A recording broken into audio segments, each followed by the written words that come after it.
Yo, what's up with it, y'all? It's JD. I'm back with another quick video. I got my homeboy G here. What's going on? Go check out his channel, Success Chasing Series. I'll leave a link in the description.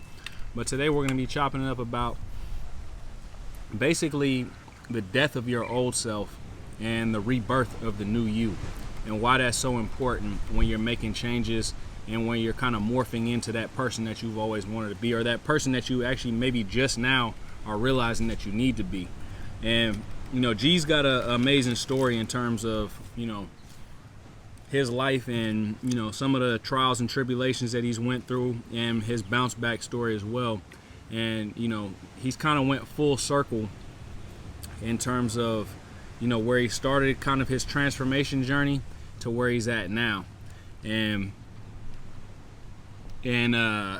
basically, you know, what was it, about 5 years? When was your trial for your case that you had? Well, my sentencing date was in February 2017, but I had gotten in trouble probably like a year or so before that. So February 2017, G was getting sentenced to prison. Yeah. In Hawaii.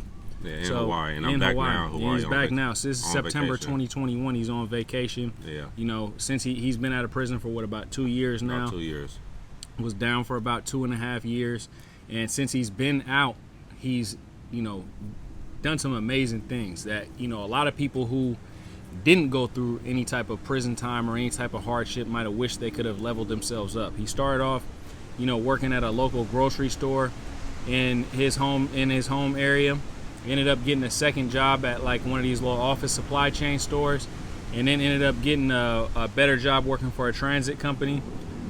And this is all just coming right back home from prison, and then eventually through studying, you know, getting certificates, ended up getting a job, you know, getting an apprenticeship doing concrete inspections. Why don't you just touch on in terms of maybe how you kind of had to kill that old self and some of those habits and, you know, kind of ways that you were living your life, and then, you know, maybe how it happened while you were in prison, or, you know, whatever it may have been, and how you kind of had to, it was almost like, you know, it's a overused metaphor, but like the phoenix, you know what I mean, that rises from the ashes.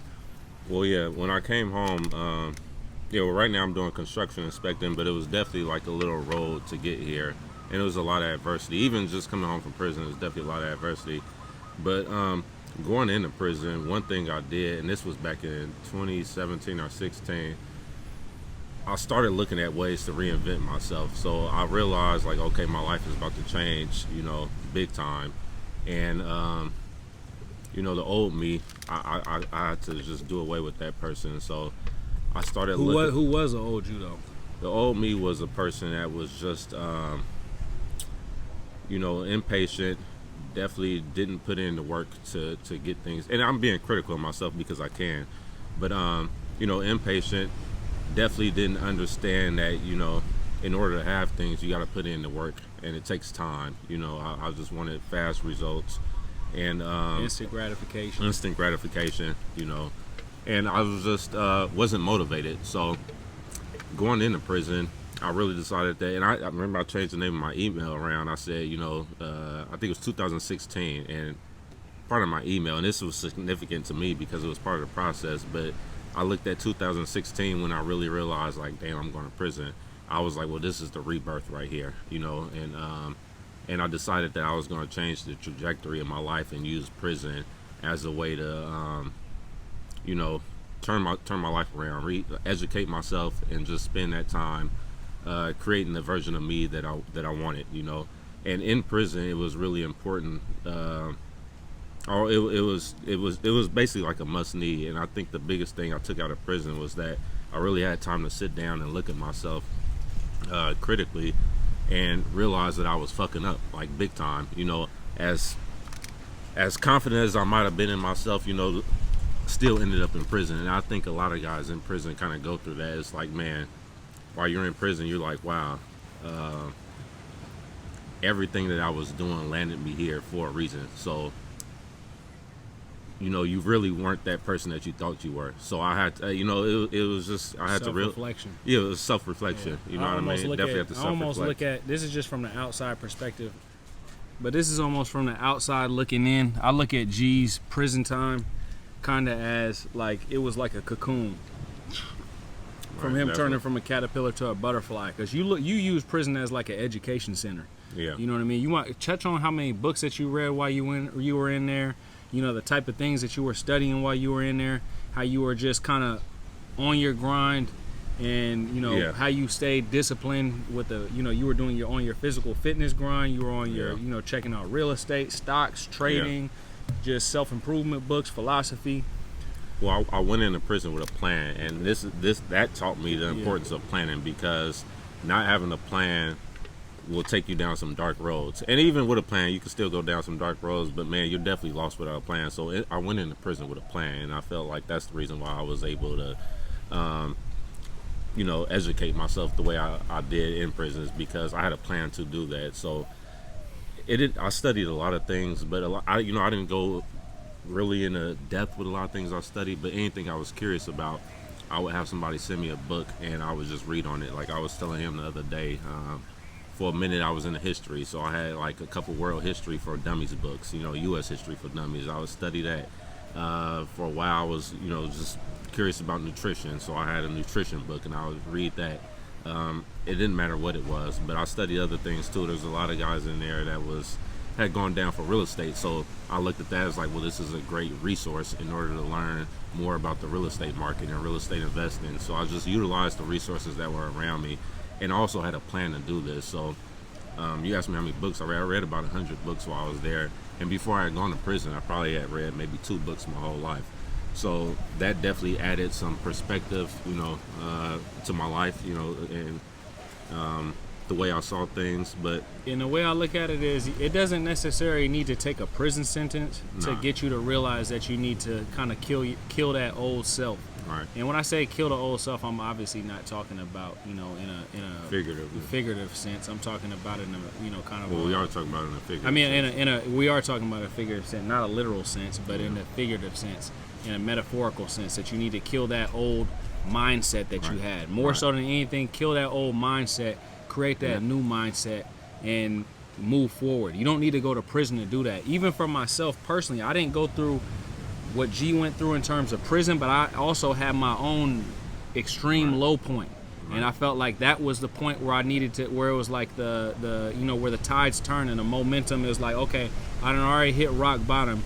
Now it's time to bounce back up and reinvent myself, get myself healthy, get myself more knowledgeable, you know, soak up as much wisdom as possible, create a blueprint, create a plan. Just start doing positive things and trying to get some momentum shifted in the other direction. And you have to look at any negative swing you take in life, or understand that there's always going to be a silver lining there if you could find it. And that's you can always find it if you want to find it. If you want to find it, and that's sure. what I looked at prison as. You know, I definitely, you know, not an ideal situation, but what can I gain from that experience? And that was the biggest difference, because there was definitely a lot of people in there who were. I mean, of course, you're gonna be in low spirits going into prison, but you know, they didn't try to find that silver lining. If anything, they just tried to get by, you know. And I looked at it as like an opportunity to, you know, do something with myself. You know? And I'm a firm believer that the blessings always come at the bottom. You know, your character is always built at the bottom. It's always built in the valleys. So, you know, you almost have to, when you're going through these hard times, it might be a financial hardship. It might be, you know, some type of situation going on in your family. It might be a job situation or whatever it is. You need to look at these situations as not as hardships, but as opportunities, and opportunities to kind of prove to yourself what you're made of. And you definitely can't limit yourself. When I came home from prison, one thing I refused to do was look at myself as a felon, somebody who couldn't get things done. So, and I feel like that helped me, you know, the last 2 years. But now I'm at a point now where it's okay. It's a different type of mindset I have to adopt now. I got to where I wanted to be, but I'm like, okay, if I was able to do that. Touch on that glass ceiling that people can put over themselves, and this is something that everybody puts on themselves. It's not just in terms of going to prison or whatever, coming home with a F on your record. It's more so just everybody kind of, a lot of time, I think everybody has somewhat of a glass ceiling of ourselves that we need to shatter. Yeah, we definitely, a lot of people put a glass ceiling over themselves, and it might, you know, stem from the environment we come from, the situation we came from, the people we have around us, you know. But if you could break that, man, that's big, because that was one of the things I feel like I had to do, is not look at my situation, not put a glass ceiling over my situation. But now that I feel like I broke that, there's another glass ceiling I have to break right now in order to get to the next level. And I'm realizing that. I'm like, okay, well, I was able to do the things that a lot of, people didn't tell me I couldn't do, but a lot of people, I think people subconsciously doubted. Yes, people definitely subconsciously doubted me, and you could hear it too. So I got to the point where I wanted to be, but now there's another glass ceiling over my head, and it's all mindset. I'm right now I'm reconstructing my mindset again in order to get to the next level. So it's always a game you're playing. You have to keep reconstructing your mindset. And I think honestly, one of the things I think that's kind of important to touch on is like when we were coming out here, I was coming out here kicking it with G while he was on trial, and when he had his court dates out here in Hawaii. Our mindset of what Hawaii was completely different than what it is now. Right. You know what I mean? Yeah. We were kicking it, going out to bars and clubs, and kind of living that same lifestyle that the environment that we kind of come from. And now the way we look at Hawaii is completely different. And earlier today, me and G went to this beach in this extremely affluent area. We're walking down the beach, looking at these multi-million dollar mansions. And I was having a conversation with G, just talking about how it's good to come over to these type of neighborhoods on a regular basis because you want to normalize it. Yeah. These things are normal to me to see. When I'm walking down the beach in areas like Kahala in Hawaii or Hawaii Kai, and I'm seeing these houses that cost anywhere from $5 to $30 million, like these things are normal to me to see. So I'm normalizing that. I'm soaking that up.